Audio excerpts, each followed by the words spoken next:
Bentar, ini menarik ya. Artinya ini betul pertama kali terjadi bahwa ada perbedaan pandangan yang begitu tajam antara penyidik polisi dalam hal ini dengan jaksa JPU. Saya mau bercanda aja. Saya kira bukan perbedaan pandangan yang tajam, perbedaan kepentingan yang tajam, jangan-jangan. Kalau perbedaan pandangan itu kan biasa. Tapi kalau udah perbedaan kepentingan, jadi dari Perbedaan kepentingan yang tajam ya, bercanda lah ini. Iya, bercanda. Oke, Bung Refli, sesuai janji saya, silakan. Iya, saya nggak mau ribut deh. Mau santai, mau menikmati rakyat bersuara kan. Jadi begini, mengenai pasal-pasal yang kemungkinan didakwakan itu, sebenarnya kan informasinya kami dapat ketika mendampingi pemeriksaan oleh jaksa peneliti. Waktu Mas Roy dan Dr. Tifa diperiksa, waktu diserahkan pelimpahan tahap 2 kan mereka diperiksa tuh, ada checklist macam-macam. Nah itu salah satunya kan kita lihat tuh di form itu, pasal-pasal yang kemudian dikenakan, lalu kita ke konfirmasi ke jaksanya, ini benar dan lain sebagainya. Jadi sebenarnya tidak juga eksklusif banget ya kan, biasa aja. Jadi nah di situ kita melihat tidak ada pasal 160 dan 28 ayat 2 Undang-Undang ITE.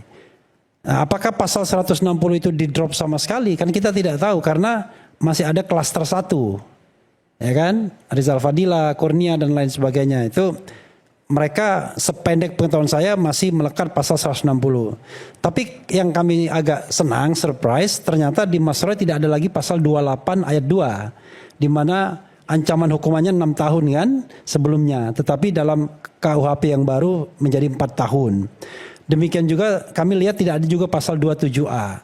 Nah cuma memang yang masih kami komplain itu adalah kok masih tercantum pasal 32 dan 35. Yang ancaman hukumannya 8 tahun dan 12 tahun penjara. Padahal rasanya tidak kompatibel antara fakta peristiwa dan kemudian ancaman hukumannya. Coba Anda bayangkan, Mas Roy itu ngapain sih? Tiba-tiba diancam dengan 12 tahun penjara kan? Kalau misalnya bicara tentang fitnah, ya fitnah 3 tahun. Bicara tentang pencemaran nama baik 9 bulan. Karena itu apa yang ada di masyarakat dengan apa yang kemudian dikerjakan oleh penyidik, ini saya katakan penyidik, ini hasil dari penyidikan kan, itu sangat ada kesenjangan yang luar biasa. Masyarakat kan hanya mengatakan ini soal ijazah palsu, ada satu versi yang mengatakan ini fitnah, satu versi mengatakan ini 99,9% palsu. Tapi kemudian yang terjadi adalah digunakan pasal-pasal lain yang bukan pada tempatnya, karena itu untuk kejahatan ekonomi sesungguhnya. Jadi pasal 32 ayat 1 dan pasal 35 itu adalah kejahatan ekonomi di mana seseorang itu merusak dokumen orang lain atau milik publik dan kemudian untuk mendapatkan keuntungan ekonomi tentunya. Apalagi misalnya data perbankan dan lain sebagainya. Demikian juga sebaliknya. Ini ada data palsu, data elektronik palsu, kemudian dijadikan seolah-olah otentik untuk menipu juga. Tentu untuk keuntungan ekonomi. Nah ini yang kemudian kita terus fight ya. Kalau misalnya hal seperti ini kita pra-peradilankan, ya tidak salah juga karena hak kita untuk kemudian mempermasalahkan agar dalam forum pokok perkara nanti kita jauh lebih ringan masalahnya. Jadi kalau misalnya masalahnya mau kita lokalisir dengan fitnah versus keyakinan 99,9% palsu, kan itu sudah apple to apple sesungguhnya. Jadi kita buktikan di satu sisi Mas Roy bilang itu 99,9% palsu, mereka mengatakan itu fitnah. Nah itu apple to apple, tapi ketika ada pasal-pasal lain dengan 8-12 tahun penjara, nah itu yang tidak apple to apple, itu satu hal ya. Yang kedua, sebenarnya begini, kita paham betul ya, mengapa kemudian tiba-tiba ditangkap dan kemudian tidak dibantarkan, walaupun di rumah sakit. Jadi tetap ditahan itu dalam status penahanan. Penyidik sudah ngomong sama saya, bang ini nggak dibantarkan katanya. Jadi tetap dalam proses penahanan. Karena sederhana, dia ingin memveta kompli kejaksaan. Karena berdasarkan track record selama ini, kalau misalnya sudah ada penahanan dari penyidik, biasanya dilanjutkan oleh kejaksaan. Tetapi jangan lupa, dalam KUHP ini masing-masing punya otoritas. Jadi makanya kita tidak mengatakan ini penangguhan penahanan. Ini Mas Roy itu tidak ditahan, bukan penangguhan penahanan. Ya. Karena penahanan di Polda Metro Jaya atau penyidik sudah berakhir ketika kemudian diserahkan tahap 2. Ketika diserahkan tahap 2, jaksa memilih untuk tidak menahan. Sebagai kompensasinya, Mas Roy disuruh wajib lapor. Ya nggak apa-apa. Jadi wajib lapor setiap Senin ya. Sudah dijalankan sekali. Tetapi jangan lupa, sebenarnya kejaksaan itu memang betul-betul dia tidak menahan sampai kemudian dia tidak memiliki waktu lagi. Tanggal 22 Juni itu dilimpahkan Mas Roy, pelimpahan tahap 2, tapi 22 Juni juga kasus itu sudah dilimpahkan ke Pengadilan Negeri. Sekarang otoritasnya di Pengadilan Negeri Jakarta Timur. Jadi betul-betul mereka cuma sekadar lewat saja. Tetapi dalam lewat tersebut mereka sudah siap dengan semua hal itu. Soal pelimpahan dan lain sebagainya. Jadi menurut saya kita ya kalau di Rakyat Bersuara berdebat itu memang kebutuhannya pemirsa. Untuk rame-rame. Tapi kebutuhan persidangan ke depan tentu kita ingin konsentrasi ya. Nah karena itu sebenarnya itulah sebabnya mengapa tindakan penyidik ini kita protes melalui forum pra-peradilan. Karena begini, keinginan untuk membawa kembali Mas Roy ke rutan Polda Metro Jaya tinggi sekali. Sampai penyidiknya membisikin saya kan, Bang ini nanti akan dikembalikan ke sini. Loh dari mana taunya? Ya pokoknya ada lah informasinya. Ini di rumah sakit waktu itu? Bukan, waktu di rutan. Dari mana taunya saya bilang? Enggak ada lah. Dan terakhir ya udah dari saya aja, anggap aja katanya. Nah, karena itulah kemudian kita bertanya-tanya, bukan curiga ya, bertanya-tanya. Mengapa kemudian ketika menyerahkan Mas Roy dan Dr. Tifa, penyidik tidak segera pulang? Mobil tahanan dan semua aparat ada di sana sampai kemudian confirm pada pukul 4 lebih. 2 kali kita sholat zuhur, sholat asar di sana. Confirm bahwa Mas Roy dan Dr. Tifa tidak ditahan. Barulah mereka pulang.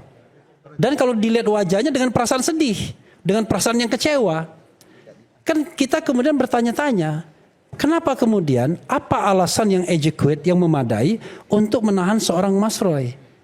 Karena kalau kita baca dari 8 alasan untuk menahan, sebagaimana diatur di pasal 100 ayat 5, tidak ada satupun yang bisa dikenakan kepada Mas Roy. Misalnya, nah, ini menarik ya. Artinya ini betul pertama kali terjadi bahwa ada perbedaan pandangan yang begitu tajam antara penyidik polisi dalam hal ini dengan jaksa JPU. Saya mau bercanda aja. Saya kira bukan perbedaan pandangan yang tajam, perbedaan kepentingan yang tajam, jangan-jangan.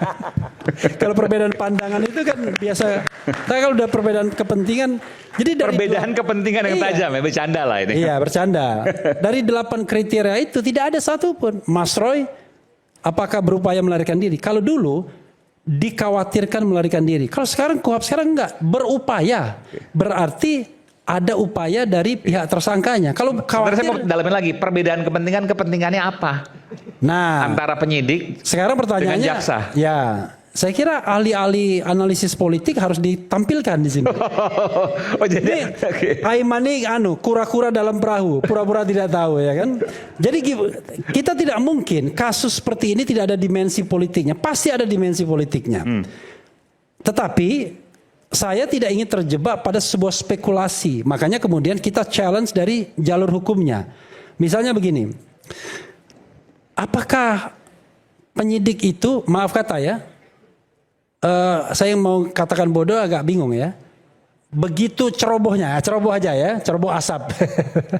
Begitu cerobohnya ketika dia membuat surat penangkapan dan penahanan. Yang tidak bisa dilaksanakan. Makanya kata Mas Didi tadi itu keterangannya palsu yang masuk di situ. Karena dalam surat penahanan misalnya dikatakan 1 kali 24 jam setelah ditahan maka tersangka harus diperiksa.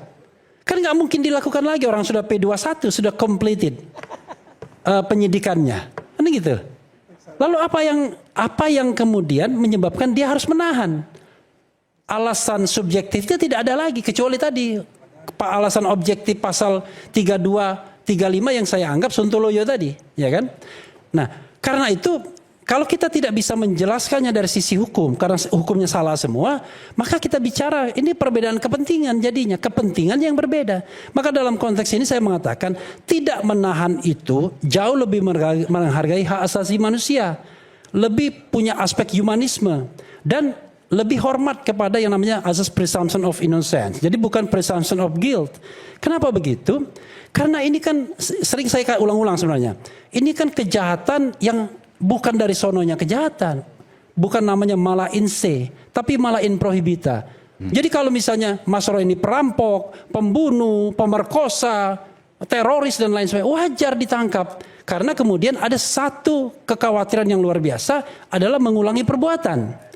Tapi ini ranah tentang perbedaan pendapat. Dia meneliti sebuah dokumen ijazah mengatakan 99,9% palsu. Lalu kemudian mau ditangkap. Negara demokrasi macam apa kita? Mau ditahan. Ya kan? Padahal masih banyak tuh koruptor yang berkeliaran. Bahkan ada yang sudah inkrah pun enggak juga ditahan. Tidak juga dimasukkan ke lapas. Dan kalau kita bicara tentang misalnya perjalanan kasus Rasman itu baru masuk penjara ketika sudah inkrah. Haris Azhar dan Fathia tidak pernah ditahan juga. Dan lawannya juga tidak ringan, Luhut Binsar Panjaitan. Dan pada waktu itu Luhut dan sampai sekarang masih berkuasa. Tetapi tidak ditahan. Dan pasal yang dikenakan terhadap Azhar dan kemudian Fathia itu adalah pasal yang wajar. Yaitu pasal mengenai fitnah dan pencemaran nama baik. Yang ancaman hukumannya pada dalam konteks yang dulu adalah 9 bulan dan 4 tahun. Sekarang 9 bulan dan 3 tahun. Sehingga mereka memiliki room, memiliki kebebasan untuk mempersiapkan materi pembelaan ketika di sidang. Coba bayangkan seandainya Mas Roy ditahan. Kan susah. Bagaimana dia kemudian mempersiapkan dirinya untuk menghadapi persidangan? Karena persidangan ini bukan mempertanggungjawabkan perbuatannya dalam konteks mala in se tadi. Hanya mempertanggungjawabkan opini penelitian dia. Karena itu dia harus diberikan kesempatan untuk mempersiapkan preparation yang baik. Mungkin slide dan lain sebagainya. Apakah itu bisa digantikan oleh katakanlah lawyer? Bisa. Tapi kan lawyer tetap saja memiliki keterbatasan. Kita barangkali menonjol dalam aspek hukumnya. Tapi dalam aspek substantif materi kasus ini, ya tentu Dr. Tifa dan Mas Roy jauh lebih tahu. Ketika misalnya Dr. Tifa bicara tentang matematika Bayesian misalnya, ya tentu dia jauh lebih powerful untuk menjelaskan ketimbang lawyer-lawyernya. Jadi menurut saya, ya oke lah kita masih dalam tanda kutip berpesta di rakyat bersuara, teruslah berdebat. Tapi intinya ini sudah masuk persidangan dan menurut saya posisinya menjadi win-win lah. Bukan win-win solution tapi win-win. Ya, tapi ada perbedaan antara perdebatan di sidang. Sidang pasti ada perdebatan juga. Iya. Dengan perdebatan di jurnalistik. Oke, Perdebatan di jurnalistik tentu mencari sebuah kebenaran dari sisi nurani, bukan dari sisi pasal-pasal. Oh iya. Kita tidak berbicara soal pasal, meskipun argumentasi dan perdebatan mungkin riuhnya akan sama juga. Iya, oke. Saya lanjutkan. Biasanya Aiman kalau saya kritik dia mulai menjawab. Jadi karena itu menurut saya ini posisinya win-win, ya. Win-winnya apa? Dari sana senang sekali pokoknya ini masalah P21 dilimpahkan. Senang sekali kalau melihat Mas Roy akhirnya jadi terdakwa, ya kan? Saya tidak tahu kenapa. Orang senang sekali kalau orang terdakwa ditangkap dan lain sebagainya atau ditahan. Oke lah, nggak apa-apa. Barangkali karena punya standing yang berbeda. Tapi di sisi lain, Mas Roy pun juga merasa senang karena akhirnya tidak ditahan. Itu jauh lebih baik dibandingkan ditahan. Kalau ditahan, itu sudah pasti akan salah, akan dikatakan bersalah. Tidak mungkin kemudian dibebaskan kalau sudah ditahan. Itu praktik yang terjadi. Minimal akan dihukum sesuai dengan masa tahanan yang ada. Ya. Akan dibebaskan. Nah, karena itulah saya sebagai lawyer sangat senang ketika kemudian Mas Roy tidak ditahan. Artinya, kalau tidak ditahan, doakan kawan-kawan semua, ada kemungkinan untuk memenangkan pertarungan ini, ya, dan kemudian Mas Roy dibebaskan, Oke. atau dinyatakan tidak bersalah. Tapi kalau ditahan, game is over. Paling tidak akan ditahan atau akan divonis berdasarkan masa tahanan ada. Setidak-tidaknya itu yang ingin saya sampaikan. Sedikit tambahan, Mas Aiman. Silakan. Jadi gini, kenapa malam hari ini saya sangat merindukan Dr. Eng Rismon Hasilasi ini para Eng itu palsu. Karena dia yang harusnya bertanggung jawab terhadap pasal 32 dan 35 itu. Saya bocorin saja. 32 35 adalah tolong. 32 35 yang ITE itu yang hukumannya tinggi. Mengubah segala macam. Ya. Ketika kami di BAP mulai dari BA klarifikasi, BA saksi, BA tersangka. Saya dan Dr. Tifa kebetulan tuh sangat paham dengan pertanyaan-pertanyaan itu. Dan kami mengatakan itu salah lokus deliktinya, salah tempus deliktinya. Berubah-ubah. Tadinya kami ditanyakan peristiwa tanggal 26 Maret 2025. Maju tanggal 22 Januari 2025. Terakhir bahkan tanggal berapa itu? April berapa itu. Ya. Kami sepakat kalau pertanyaan penyidik tidak tepat pada hari itu. Jadi saya waktu itu tanya, ada peristiwa apa hari itu? Enggak tahu, itu kan Egy Sujana. Itu harusnya kena di Egy Sujana tanggal 26 Maret itu.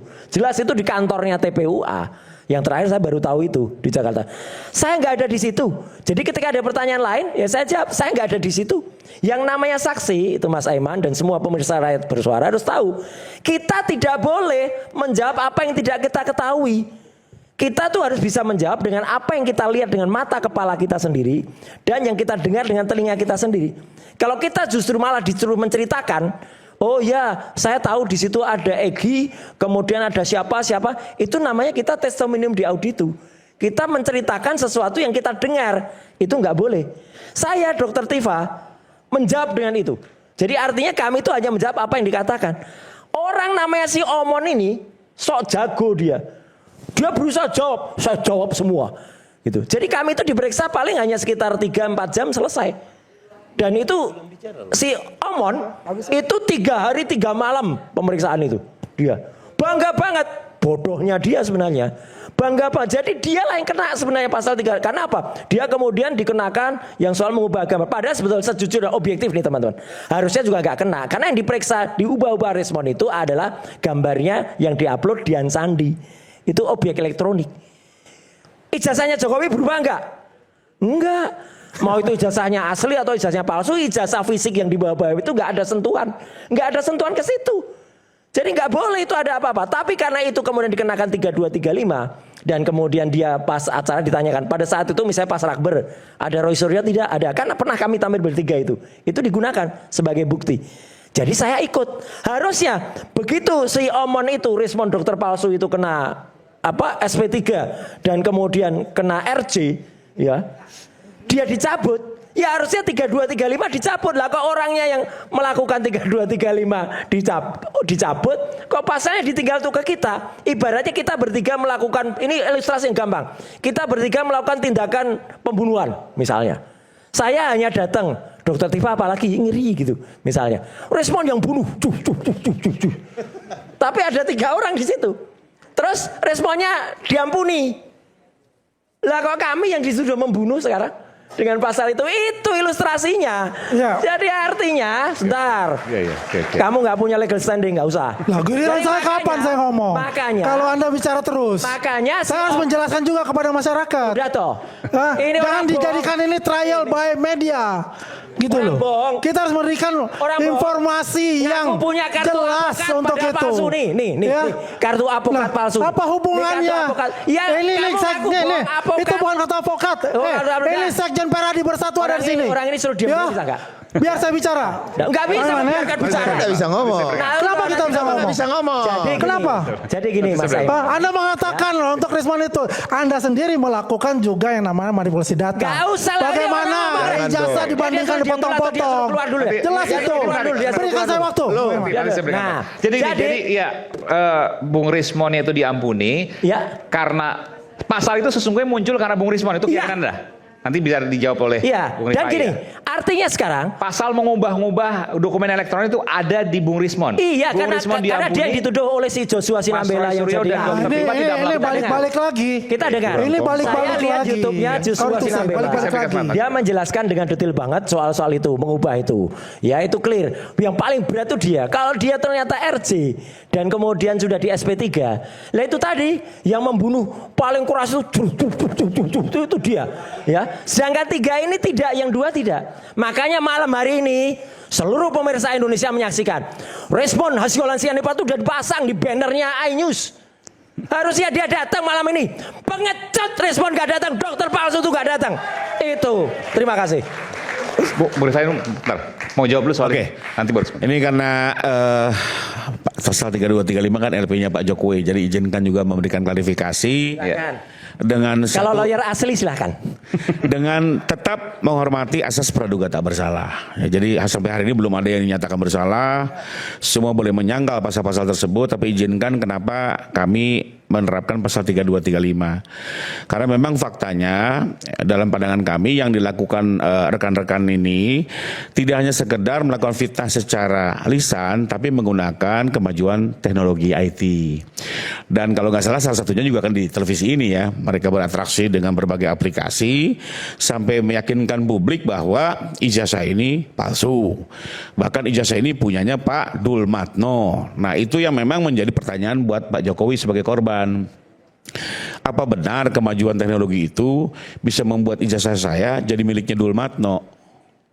Curious beliau, dan itu betul-betul meyakinkan publik, sehingga memang kami meminta teman-teman penyidik tidak hanya melihat persoalan fitnah ini dalam kacamata lisan, tapi juga didalami apakah ada penyalahgunaan teknologi. Nah, rupanya setelah didalami, akhirnya penyidik merasa meyakini bahwa pasal ini bisa ditingkatkan ke tahap penyidikan.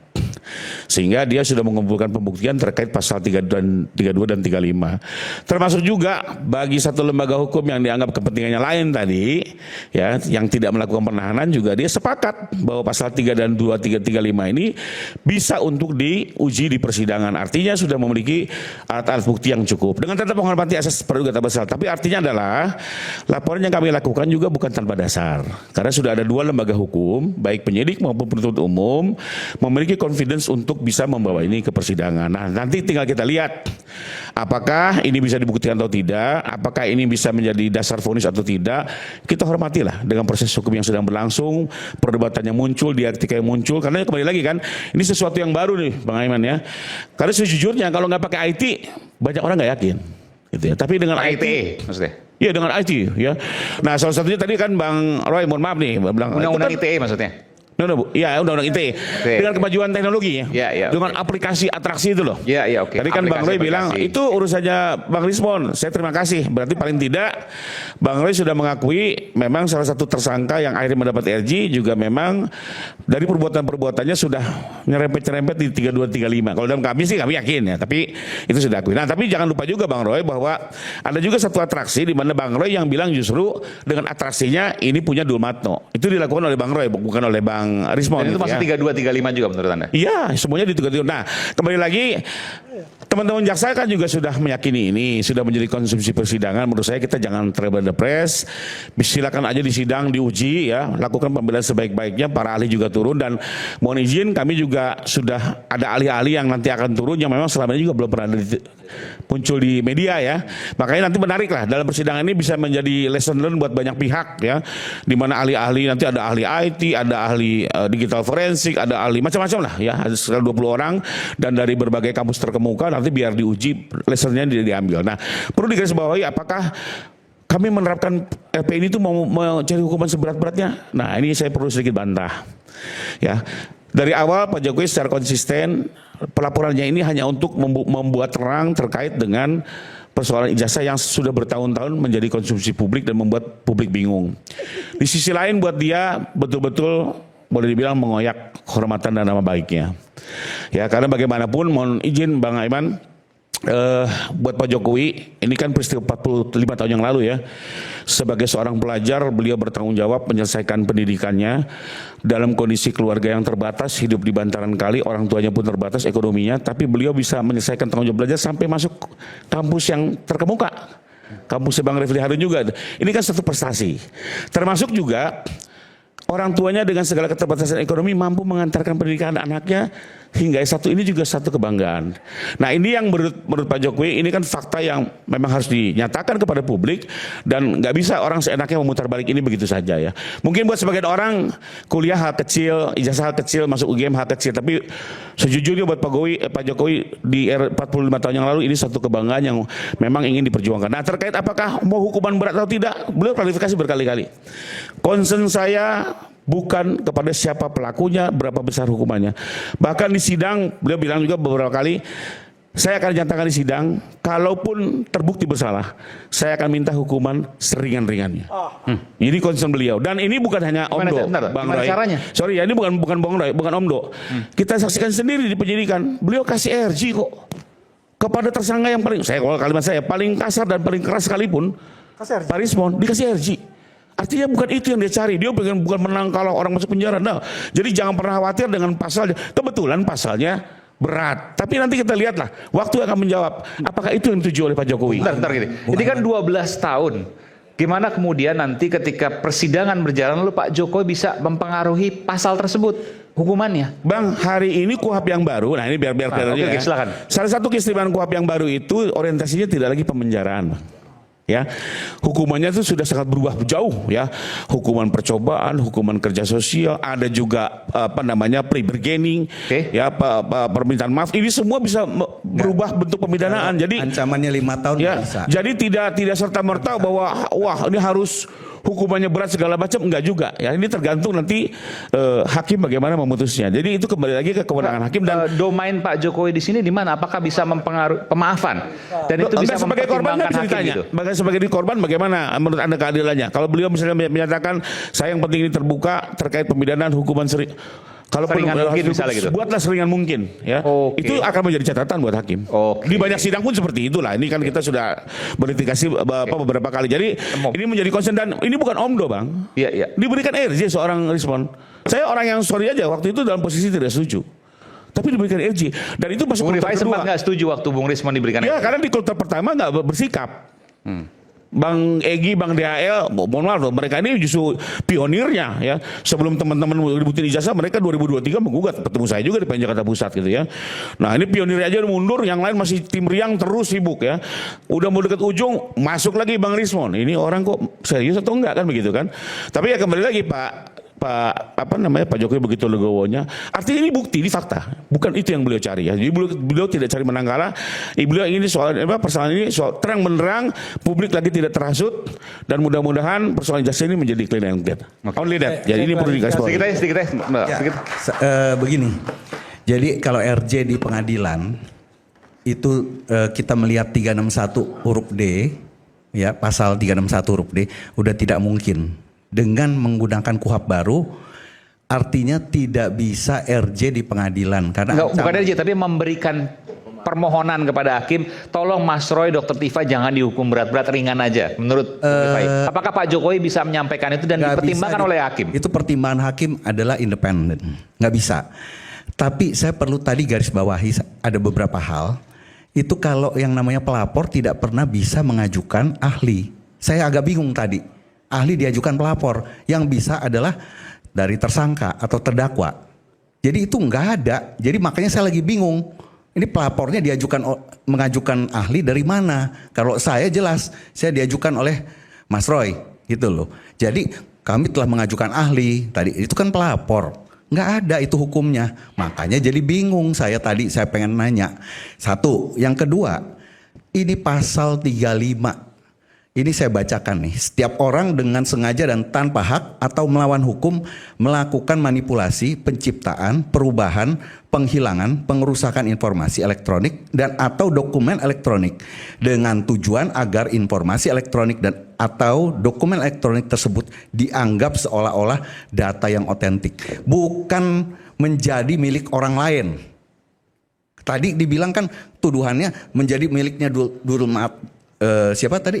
Dulmatno. Nah, itu bukan, ini menjadi otentik. Jadi harusnya aslinya itu seolah-olah palsu atau tidak otentik menjadi otentik. Jadi perbuatan Mas Roy itu keliru ditafsirkan dan itu nanti menyesatkan peradilan. Ada ancamannya 278 termasuk pada aparat penegak hukum, dibaca itu. 278 KUHP. Ada. Jadi itu adalah menambahkan pasal yang memberatkan atau bahkan meringankan kalau dia bermain. Itu ada ancamannya. Ini ujian penggunaan KUHP baru dalam persidangan yang sangat dilihat oleh publik. Betul. Jadi ini jelas. Kalau tadi dibilang Mas Roy menyebabkan, katakanlah saya ikutin. Itu ijazahnya Pak Jokowi dibikin jadi milik orang lain. Bukan pasal itu. Jadi ada orang punya dokumen atau informasi atau apa yang tadinya itu seharusnya tidak otentik menjadi otentik. Itu esensinya. Nah, inilah penyeludupan pasal. Nah, itu menyesatkan peradilan. Itu diancam 278. Kalau itu juga dilakukan oleh penegak hukum, ada ancamannya. Ada ancamannya 9 tahun penjara. Kalau memberatkan atau meringankan, sepertiga lagi ditambah. Jadi kalau itu 12 tahun, kena ini siapa ini yang membuat pasal itu, gitu loh. Saya mau objektif. Dan saya memang diajukan oleh pihak tersangka. Saya memberikan keterangan di situ. Dan satu lagi yang penting. Penerapan pasal 310, 311, saya pernah bicara juga di Gelar. Itu nggak bisa sebenarnya. Karena apa?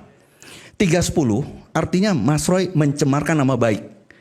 311 mencemarkan nama baik dengan fitnah. Jadi yang satu, Mas Roy benar ngomongnya, tapi dia mencemarkan nama baik orang. Yang satu dengan kebohongan. Dengan kebohongan. Artinya kalau begitu kita harus terjemahkan, kalau 310 ini pelapornya siapa? Pak Jokowi. Berarti dia mengakui ijazah dia palsu. Kalau 311 ini fitnah. Nah, itu harus dimaknai begitu. Penegakan hukum, jangan kita oh ini nanti diputusnya begini, boleh juga itu apa. Bung Rifai pernah ngomong sama saya begitu. Biar nanti kamu nggak bisa begitu. Kita harus sekarang profesional sekarang. Mulailah dengan good governance, dengan comply dengan peraturan. Ya, jangan lagi. Ya, terima kasih. Oke, kita kembali saat lagi, nanti saya berikan kesempatan untuk Bung Andi Azwan dan yang lain sesaat lagi di Rakyat Bersuara.